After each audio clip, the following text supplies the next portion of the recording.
What's up guys, welcome back to Spare Change. Today we've got The Mummy on 4K Blu-ray. I won't get into plot details, but rather discuss the video and audio quality. But first, let's unbox it.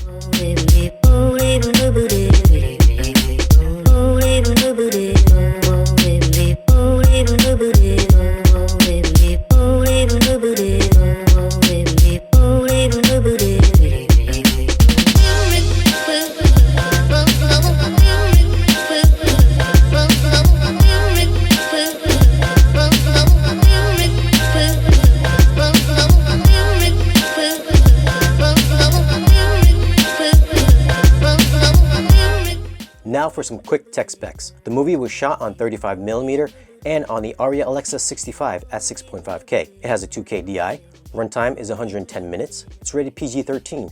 Aspect ratio is 240:1, so for those watching on TVs, you get the black bars on the top and on the bottom. Now for image quality, I found it to be a minimal difference between the 4K and regular Blu-ray. There is some grain throughout, but on the 4K disc, it is a bit finer and less noticeable. Close-ups have slightly more detail, with facial hair and pores being a tad more defined. But there are some scenes, like the outdoor ones, that have a good bump in resolution. The sand dunes are sharper and richer, and when Sofia Boutella is walking through the desert, her white dress has a bit more discernible detail and texturing. I also found few scenes that were on the softer side, like the beginning of chapter 9 as they're driving up to the church. It seems slightly out of focus.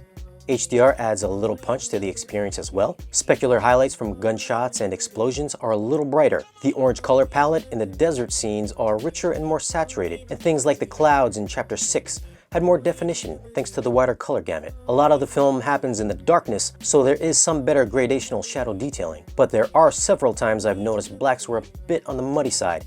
And in chapter 9, I've noticed Tom Cruise would sometimes blend in with the background, seeing as he is wearing all black. Now, audio on both regular and 4K discs are in Dolby Atmos, and I found it to be somewhat active throughout, with the score and ambient effects spreading to the heights.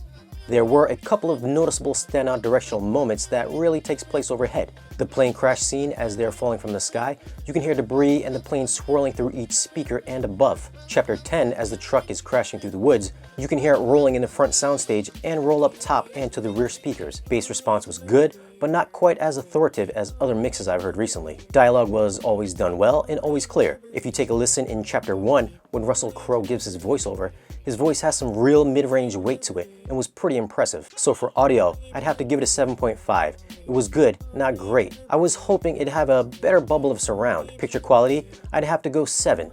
Much of it was dark and a bit softer than I was expecting, and maybe the black levels could have used a little more work. It is a little sharper than the regular Blu-ray, but not a night and day difference. Now, if you found this video useful, give us a thumbs up. Be sure to comment and subscribe, and we'll see you guys again in the next review.